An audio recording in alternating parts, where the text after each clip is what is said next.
Right, so hello and welcome to the MSB podcast. My name's Tom O'Reilly and I'll be your host for this podcast series. This series sees me sit down with the partners of the firm and just get to know you a little better and just get an insight into your career journey. So joining me today, I've got Brad Armstrong, partner and solicitor specialising in residential and commercial development, and Louise Murphy, partner and head of social housing and regeneration. So welcome to you both. Thank you for joining me. Thanks for having us. Good stuff. So firstly, can you just give me an insight really into your career journey and what's inspired you to become lawyers? Don't know who wants to go first. Okay, well, I can go first. I didn't actually, when leaving school, expect to be a lawyer, to be quite honest. I went to university at first to do a business degree and spent 4 years there and got a job immediately after it doing marketing and sales for a big multinational company. And it was only really my mum's advice resonating in the back of my mind that I should have gone to university to do law that really pricked my interest, because I was driving around in my role and I kept seeing the University of Central Lancashire's law school on my way home every night. So after a particular bad day on that job, I called in there on the way home and I asked what the score was with doing a conversion course. And they gave me all of the information, and it was like midsummer, all of the information to see whether I fancied it doing it part-time. So I thought I'll go and try and do it and see what it's like. And then as the course date got closer and closer, I just decided to throw myself into it. So I left the job that I was in and went back to university full-time. And then off the back of that, I've never really looked back. I didn't really have much of a clue about training contracts. I just sort of went with the flow, really, got my exams done, and then started to work in a law firm, and then understood the process that you had to undertake to become a lawyer and threw myself into it. So yeah, it wasn't planned as such, but it's I've not looked back really. It took off and I enjoyed it. I found quite interesting the property work that I was doing, and I am where I am now at the moment, which is good. Excellent. And for you, Louise? Similar to Brad in some ways, that I didn't decide one day that I wanted to be a solicitor. It happened naturally. So I went to university went to Liverpool John Moores to do criminology. I was interested in crime, and I used to want to be an armed police officer. I don't know why, but I did. So I did that in my first year, and within that you have law modules, and I enjoyed them more than I enjoyed the criminology, and I got higher grades in those. So one of the tutors said to me, "Why don't you switch to law next year?" So he said, "You're doing better in that." So it wasn't that I necessarily wanted to do law. I just wanted to get the better degree. So I thought, yeah, all right, no worries. I'll get stuck into that. And I then converted and did my last 2 years in law, and then obviously got my law degree. I wasn't sure what I wanted to do. And a friend, her sister worked in a firm of solicitors, and she said, why don't you come and do some work experience, paid work experience, starting in June. And at the time I was working at Asda on a checkout, and I was sick of that. So I said, yeah, anything. And I realised within a couple of days that I love stationery. So that was great, because there's lots of stationery in an office. I was like, oh, look at all these pens, look at this is great. So my love of stationery developed, and then I was quite happy in working there, doing my work experience. And then a role came up in the team I was working in after about 6 weeks for a typist. So I went for that, and I got that, started typing. Then a role a couple of weeks later came up for a clerk or a paralegal, I can't remember. And I went for that, and then I got that. And then about a month later, the training contracts come up, and one of the partners said, why don't you go for it? And I was like, I don't really know whether this is kind of what I want. And he said, well, you're doing well. You like it. He said, are you happy? I was like, yeah. So I went for the training contract. And then I got that. And then I thought, oh, I've not done my LPC. So then I had to do my LPC part-time on a weekend. And then I had to do a 3.5-year training contract. The first 2 years, or maybe the first year, I can't remember which way around it was. So I'd go to work all week, and then I'd go to College of Law at weekend, and I'd do College of Law every other weekend. And So it wasn't a conscious decision that I woke up and thought, yes, I want to be a solicitor. But I never really left once I started working in a solicitor's firm, and I've never really looked back. I really enjoyed it. And then I left when I qualified. I qualified in 2007. Was that when there was the crash? Yeah. Whenever the big crash was, when nobody was giving out jobs. That year, I bought a house in August, and then in September. That's when that happened. Yeah, when it happened. And the job that I was promised by the firm that I was at fell apart because they were making redundancies, and they said, we're really sorry, we can't offer you a job. So I thought, right, well, that's what it is. Got a mortgage now, so I don't really have much choice. Need to go and find a job. So I got a job in another firm and moved across to there. And then within a couple of years, I was partner of that firm and had a housing team there. Brilliant. And then... Is that what you worked in? Housing? Yeah. From the beginning, yeah? Yeah. I've always worked in housing. I started in a housing team in the first firm I started. Did you? Yeah. And then I spent a lot of my training contract, maybe 2 years of my training contract doing family. Right. So I've done a lot of family. But then I went back to housing as well. See, I similar to Lou in terms of I got a job in a conveyancing firm, and when I was at Preston or UCLan doing my course, I worked 5 till 10 of a night doing post-completion work in conveyancing, and I just thought I needed to get some experience and see what it was all about. And then never really got away from property. No.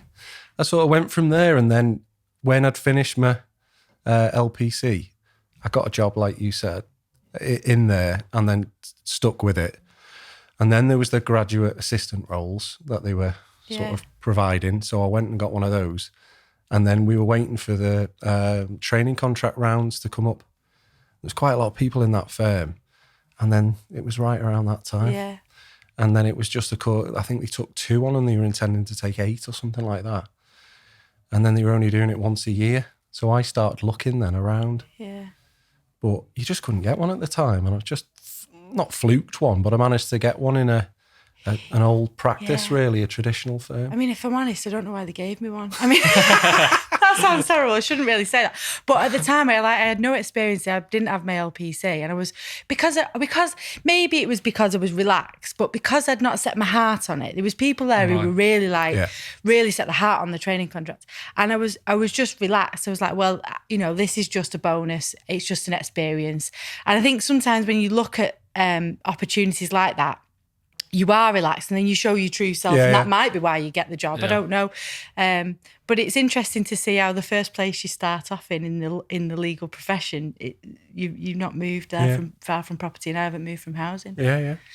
Well, that leads me on to my next question. Really, is obviously you're now both partners and really successful lawyers, so you're obviously doing something right. So have you got any advice, for trainee solicitors wanting to start off in your industry? Work hard. Work hard. You've got to work hard, and you've got to love what you do. If you don't enjoy what you do, it's pointless. We're in work a long time. Yeah. I can sometimes moan because we're really, really busy, but I love my job. I love the stationery. Pens galore. Yeah. If I see someone's pen, it's better than mine. I'm having that. No, but you've got to love what you do. You've got to have a passion for it, and you've got to work hard. Life isn't easy.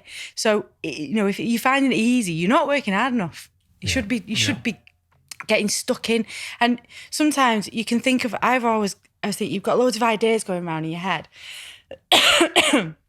Not all of them are good ideas, but mention them and speak about and say, well, what about this, what about that? And some things will work and some things won't. But if you don't have a go at something, you're never going to achieve anything. So don't be worried about making mistakes. I make loads of mistakes. I've made loads of mistakes, but I've made some really good decisions as well. But you've got to set the rough with the smooth, and you just got to have a go. Yeah. Excellent. Wise words. And for you, Brad, can you add anything? It's a similar thing, really. It's incredibly hard work, and it's incredibly hard work when you're starting off because a lot of things are alien to you and you've just got to persevere with them. But one thing Lou said there, obviously, emphatically, is get stuck in. Yeah. The trainees who have worked in our team and come through our team, I've always tried to say to them to try and get involved in things, not just the work that you're doing. Try and get involved with things around the firm so that people get to know you. But don't forget your day-to-day job and the fact that you've got to work hard and got to get through the work that you're given. and perform. Really, it's a tough job to do, but it's a good one and it's a rewarding one. It's, it can feel a lot of the time like a long slog, but there are a lot of positives out of it, and you do get to experience a lot of decent things as your career goes on. You get involved in different transactions or different cases, and you learn stuff, and it stimulates you. I've been fortunate to do work that back when I started, I would never have imagined that's where I would have ended up doing, which is good, and met a lot of people and learned a lot of things. Even when you get things wrong, I was listening to something on the way in the car this morning, an advert, and it talks about, don't be afraid to fail on things. I know that's a bit drastic, but don't be afraid to put stuff forward, because you, especially in our firm, you will always be listened to, and people will consider what you're saying, and they're not going to dismiss things out of hand. If there's some things that can be improved on or a bit of advice, you'll be getting given it. And everyone is, pretty accommodating. I've not come. Yeah. And supportive, really. Yeah. Well, I understand you've both worked in previous firms. Mm-hmm. So I ask you, what has the transition been like coming over to MSB, and what are you finding the most, rewarding aspect of working at MSB now? Well, I left the firm that I was at for about 10 years to join Knox Ellis, which was a specialist firm that dealt solely with housing for social landlords. And that was a very conscious decision, because I wanted to try and take a step back. I know. I wanted to do less work, and I had young children at the time, and it was a 3-day a week job, and it looked like it would be less stress. But the problem is I am who I am. So once I start, I think, I could do this, I could do that. And before you know it, you've got a massive caseload and loads of jobs to do. But Knox Ellis were then acquired by MSB. So I've really worked at 4 firms throughout my career, MSB being one of them. And for me, MSB is different because it cares. Everyone at MSB cares about each other, but they also care about the clients and the work. And that isn't always the case. Sometimes you get firms where they only care about the work and the money. Sometimes you get where they're not actually that bothered about the work and the money. They're not very good at what they do, but they care about each other or themselves. MSB is different because it's more like a family. Well, I think it is anyway, more like a family, and they care about the clients, the work that they do, and each other. And that makes it such a pleasant place to work. Don't get me wrong, it's not always happy families, but for me, it's been and is currently the best place I've worked. And I've worked in some lovely places as well. So I think that makes a massive difference. And that's one of the reasons why the transition from Knox Ellis to MSB was easier than I thought it was going to be, because nothing was imposed upon us. There was conversations, there was dialogue. So we went through a big change. Simple things like phones, and emails and computer systems. There was some concern before that happened, and can we learn how to use Big Hand? Can we learn how to use Mitel and all of this? And One HR, all of these things we didn't have before we joined MSB. But that transition was made so much easier by people explaining things to us and listening to us. When we were concerned that the system that MSB had or didn't work for our clients, it was adapted. It wasn't, this is our system, you've got to do it. It was, right, okay, why doesn't it work? What can we do to fix it? And we'll sort it out together. And that's one of the things that makes MSB different for me. Brilliant. And for you, Brad? I've worked at 2 very different firms, or 3 actually, similar to Lou, but 3 very different firms before I joined MSB. Worked in a conveyancing factory almost. I worked in a very traditional high street practice, which had 8 or 9 of these offices dotted around. And then I left there to work in it was exciting at the time, a sort of a new entrant into the market. So it was a new firm launched. So I've experienced very different ones. Some were successful. I would echo what you said about different people having different views on things and way of working. You've got a traditional firm that are very, I wouldn't say small-minded. That's not what I mean by that. But they were small offices. So there was a small group working together on a very specific type of work to go to a new firm launch, which was a commercial corporate firm, which was very much focused in the end on delivery of results. And then I got the opportunity to join MSB. And even from the first sort of conversations that I had with my colleagues now, Neil and Paul, who's recently retired, I could tell straight away that it was the sort of combination of all of them.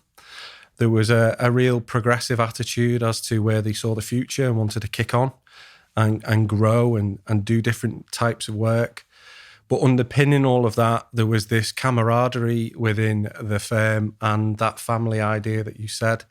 It was very much evident from the off. It was very much evident from operating in the city. You knew who MSB were, and you knew, this was even before we really got stuck into Twitter and things like that. You knew that what their approach were and that they were respected. So it was a no-brainer for me when the opportunities came about. I'd worked alongside or on the other side from Neil, who's a commercial property partner, and getting the opportunity to work with him and Paul was a big opportunity for me at the time, and I sort of jumped at it, and it was great. Great, yeah. So my next question is, in terms of the future, I suppose in the short term, coming out of lockdown, what is, within your departments, what are you most looking forward to? And then in the long term, what is the vision for your departments? So who wants to take this one up first? Well, lockdown's not really had a massive impact on us, really. It has in the way we've worked, but in terms of the amount of work that's come in, we were quite fortunate early doors to attract a couple of really decent new clients into the commercial property team. And that's led to like a flow of work. So in terms of what we've just been through, there's obviously the challenges of operationally working remotely and everything. But the period's not been a bad one for us in terms of a business perspective. We're very keen in the next few months to get out and see all of the people that we haven't had a chance to go and see. Touch wood, things ease up a little bit and we can go and see people and see if we can build on the relationships that we've got. And hopefully in the next 12 months, we'll kick on again. And our team has changed slightly in its structure and personnel over the last 18 months, but it's all been very positive. And we've got new people in over the last 18 months that have made an immediate impact. So from that perspective, we're set up quite well to kick on. And we're looking forward to doing it. There's obviously opportunities between the work we both do, isn't there, really? Yeah. We're trying to work closer and closer with Lou's team on social housing, and we've had some good success over the last 12, 18 months of being able to get onto successful in tenders and attract work there. So that's a really exciting area for our team to sort of work alongside and interact more with Lou's clients and see if we can build up and support the sort of social housing team that we've got and attract new sort of lines of work. Yeah, I think for me thinking about our team, say for the next 12 months, the kind of aims or what I'd like us to achieve is to keep the clients happy that we've got and to continue to service them and provide them with, excellent legal advice. But also I want to settle. I want the team to settle in the roles. I want us to settle in our, back into the office. I want us all back in. I'm not saying we can't work from home, but I think we need to get back into the office in June. I think that's important for the team's mental health, for our services to the client, and also for the progress of the team. So we've got a lot of trainees. Yeah. Trainees learn by listening. They're not going to learn sat in the bedroom at home. They need to be in the office. So I'd like to get us all back in. Working from home as a place, I think, in our future, but it shouldn't be that we just work from home. It should be some sort of, mixture between the two. Well, Louise, you mentioned their social responsibility. So I don't know if you can just touch on why corporate responsibility is so important. I know you both particularly. Well, the first obvious reason is that it's the right thing to do. Yeah. We're all relatively, we're in good jobs, we're in good positions to influence and to have a positive influence on others. And I think we have a moral obligation to do that. So firstly, that's the reason it's the right thing to do. Secondly, if we do it as a firm, we can encourage others to do it. So we can use our presence in the market to not only make a difference in our actions, but to encourage others then to make a difference. And I think we want to work with like-minded partners. And a lot of our social landlords, by their definition, are providers of social housing to the most vulnerable in our society. So they are big on social corporate responsibility. And for me, it's about getting involved in anything we can become involved in to the, the lower end donating Easter eggs back up to, big conferences that you can assist with, anything in between. But I think you should help where you can. Yeah, definitely. And I think it's the right thing to do. Yeah. Well said. And Brad, anything to add? Not much I can add to that, really. But no, just all, really. Echoing Lou's comments there, really. It was one thing was absolutely a fact is when I joined MSB, I was quite taken aback about how much as a firm they already did. It's become a focus as it has across industry more and more, and it's only ever going to become more of a focus, really. And you can talk about that from a sort of cynical marketing exercise, but when I joined MSB, I was taken back by the family team, for example. This was before, Knox Ellis was around, but the family team, for example, is just astounding what stuff they do and support they give to the community. Something that, as our team in our department, we've spoken about it, and we all individually do things, and it's nice as a bit of an exercise to pull people together. And we're going to start looking over the next 12 months as a team, a smaller team to get involved in stuff. The other thing as well, it can be good fun. Yeah. Like go and do a charity walk or whatever you do. You can have some really good fun. Don't mention charity walks. I committed myself to a charity walk in the turn of the year, when everyone's doing New Year's resolutions. Did you? Yeah, it's coming up in June. I've kept it awfully quiet. Awfully quiet. This isn't the announcement, by the way. Awfully quiet, and I'm now coming under pressure because I've got about 6 weeks to prepare for Where are it. you going? Oh, it's full on 100 kilometres in the Lake District. No. I think it's the 5 Peaks, is it? No, it's not that one. Thank God, because I've seen that one as well. Yeah, Paul has mentioned the 5 Peaks, I think. But the point I was making is that, right across the board, and even more so when Knox Ellis has joined us, and seeing the stuff that you guys do with the RPs, it's got a massive place, and that's only going to grow. And it's not a cynical idea. It's ingrained in MSB, that social responsibility. It's in everything that every department does. And, even as a whole firm, it's down to where we have Christmas parties and who we support and different things like that. So it's dead important. And it's not. It's good for staff morale as well, I think. Yeah. You get involved in things, and it gives it kind of builds that culture of caring and family, doesn't it? Yeah. Yeah. And obviously, I imagine coming out of lockdown, that will take on a whole new level as well, and just mean that much more, won't it? Well, thank you very much. Just to finish on a different level, I don't suppose you've got any tips, on how to achieve a good work-life balance, or even a funny story you'd be willing to share from your career background? I don't generally have a good work-life balance. It's just work. No.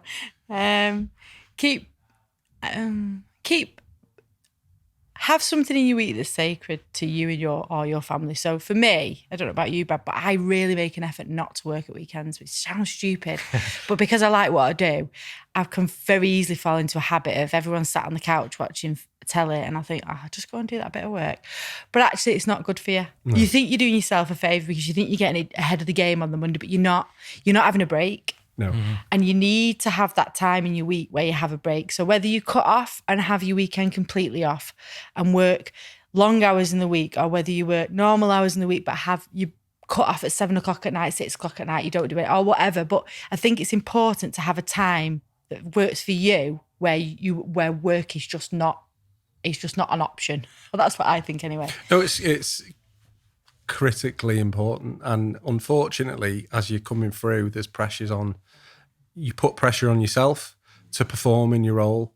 And in a way, that's right. But you've got to be very careful of not falling into some traps. You know, coming through, I used to go into the office because it was easy for me to do it on the Saturday when I dropped off my wife at work.